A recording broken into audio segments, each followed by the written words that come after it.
Hello everyone, my name is Leila Pasandi and I am the recipient of World Top Scientists Award under the category of Best Researcher Award. Today I'm going to present my recent paper titled A Comprehensive Review of Applications and Feedback Impact of Microclimate on Building Operation and Energy, which is published in Building and Environment Journal. Let's start with the abstract. With climate change affecting buildings differently across various local climates, there is a heightened focus on local microclimates and their impact on building energy consumption. Urban microclimates change the building's energy dynamics by influencing local weather patterns, while building operations affect these patterns and microclimates through feedback. This paper provides a comprehensive review of tools and applications used for examining the feedback interaction between building, operation, and energy and urban microclimate. This study collects, analyzes, and classifies tools and applications related to urban building, energy modeling (UBEM), and urban climate modeling (UCM), and particularly focuses on the combination of these tools through multi-domain urban scale energy modeling (MDUSEM), enabling efficient information exchange between urban microclimate and building energy models. The building microclimate exchange of information may occur as either a one-way impact or a two-way interaction, a distinction that is thoroughly examined in the final section in an in-depth analysis of the relevant literature. This paper employs a detailed review of urban energy modeling approaches, including urban building energy modeling, urban climate modeling, and multi-domain urban scale energy modeling, and their related categories. Urban building energy modeling approaches are divided into top-down and bottom-up approaches. Top-down models consider the entire building sector as a unified energy entity, whereas bottom-up modeling approaches delve into the energy consumption of individual buildings or clusters. Top-down approaches assesses energy use at larger scales, such as districts or entire urban areas, by aggregating factors like outdoor air temperature and cooling degree hours, CDH. A bottom-up approach provides detailed information about lower-level systems for a more precise and comprehensive review. These methods progressively aggregate information but may lack the comprehensiveness of top-down approaches. They are categorized into two main groups: physics-based models and data-driven models. Physics-based models, also known as engineering models, utilize simulation techniques and various data, such as building characteristics, construction details, climate, and system data, to estimate end-use energy use of buildings through a detailed thermal characterization. Depending on the simulation method, the physics-based models can be further divided into detailed multi-zone, dynamic thermal simulation models, and reduced order models. The former employs comprehensive dynamic heat balance equations for the walls, zones, and energy systems, whereas the latter represents buildings with a small number of thermal zones, often condensing the entire building into a single zone. Data-driven bottom-up models are methods used to estimate energy consumption by aggregating detailed information from individual buildings or smaller units within a system. Here is a summary of some of the physics-based and data-driven bottom-up UBEM tools, which are explored comprehensively in the original paper. They include ESPR, TRANSIS, ISVE, Energy Plus, and etc. for the dynamic thermal simulation models, and for the reduced order models, we have Virtual Pulse, Energy Atlas, BRCM, SimStats, and etc. For the data-driven bottom-up UBM methods and tools, we have linear regression, support vector machine, extreme gradient boosting, and etc. The second category of urban energy modeling approaches is urban climate modeling. To study urban climate, three main approaches are employed, including field-based observations, satellite-based observations, and computational simulation and modeling. Urban microclimate research began in the 19th century, evolved in the 1990s with wind tunnel techniques, and witnessed a paradigm shift in the early 1990s, transitioning to satellite-based observations, remote sensing, and GIS-based modeling. Commercial software tools enabled CFD simulations in the 1990s, increasing significantly after the 2010s with enhanced computing power.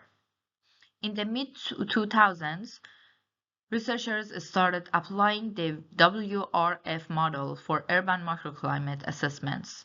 In recent years, artificial intelligence and data-driven methods have been utilized to classify similar microclimate zones. Here you can see a few tools of each approach in urban climate modeling. The holistic review of each tool is explored in the original paper. You can see field-based observation tools such as water tunnel measurements, wind tunnel experiments, mobile measurements, and satellite-based observations such as ERDAS Imagine, PCI Geomatica, ArcGIS, and etc. And for the computational simulation and modeling, we have ZooCMap, Phoenix, OpenFOAM, Saline Microclimate, and etc. And the third approach in urban energy modeling is multi-domain urban scale energy modeling. The connection between building operation and energy and urban microclimate involves feedback. On one side, the heat produced by the building warms the environment, and conversely, the urban climate influences the building performance through UHI effect. The UBEM and UCM are pivotal in assessing the feedback impact of buildings and microclimate. These models serve as submodels in urban scale energy modeling (USEM) due to their ability to comprise a wide range of building energy and urban climate analysis. MDA USEM tools are classified according to the interconnections among distinct submodels of UBM and UCM, employing either a co-simulation or an integrated methodology. Co-simulation involves combining features from distinct submodels without fully integrating them, whereas the integrated approach creates a new simulation model in the same programming language. MDUSEM facilitates accurate predictions of how building and microclimate influence each other, as there is currently no specific tool that directly evaluates this feedback impact. To incorporate microclimate considerations into building energy simulations, coupling or chaining strategies are employed to connect UCM and UBM software. Coupling methods based on data exchange include normal chaining, a strong coupling, and weak coupling. While a strong coupling comprises the simultaneous operation of two platforms undergoing iterations at each time step until convergence is achieved, weak coupling includes the sequential operation of platforms with the exchange of information taking place during each iteration. Both strong and weak coupling are part of two-directional coupling. Conversely, normal chaining involves one-directional exchange of boundary variables at each time step without specific feedback. Several researchers have explored combining of current simulation programs to avoid the necessity of creating new urban simulation tools that combine all submodels into a single tool. In this approach, co-simulation aims to create a model capable of sharing inputs across different simulation tools and linking outputs to the inputs of another tool. This slide introduces the most pertinent co-simulation USEM tools identified in the published literature, for which you can find the complete table in the paper. And as you can see, we have one directional coupling projects and two directional coupling projects, coupling two simulation softwares of UCM and UBEM.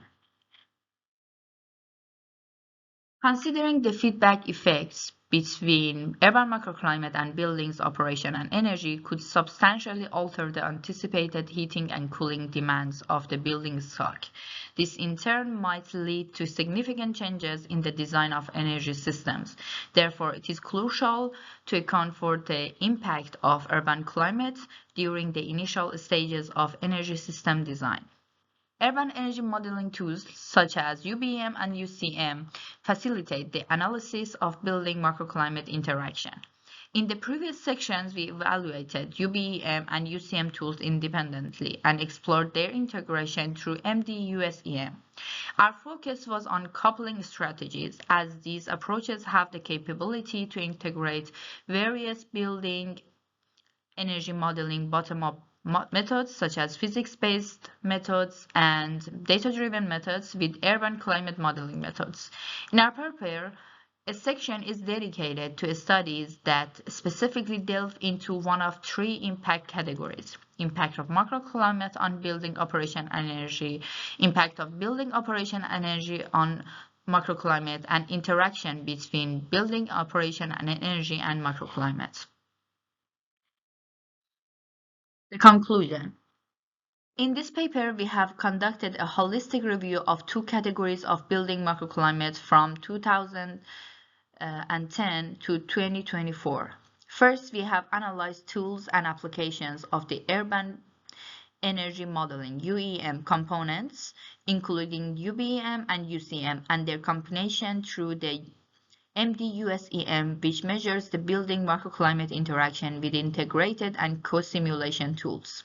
Second, we have investigated the literature in terms of the impact categories, including the impact of microclimate on building and operation and energy, impact of building operation and energy on microclimate, and the interaction between building operation, energy, and microclimate. The majority of various studies investigated UHI and the heat flux as one of the microclimate factors effective on the building operation, and just a few studies considered the other factors, such as humidity and wind velocity. This review also reveals that coupling strategies are among the most popular methods to measure the building microclimate interaction because it uses the capability of both UBEM and UCM simulation tools. Moreover, there has been less attention to data-driven techniques, as these models need big data to accurately estimate the interaction. But if the data is secured, they can act more efficient than simulation tools. Hybrid models have also been underestimated because of their complexity to combine both physics-based and data-driven models, as well as lack of suitable software. Thank you very much for your attention.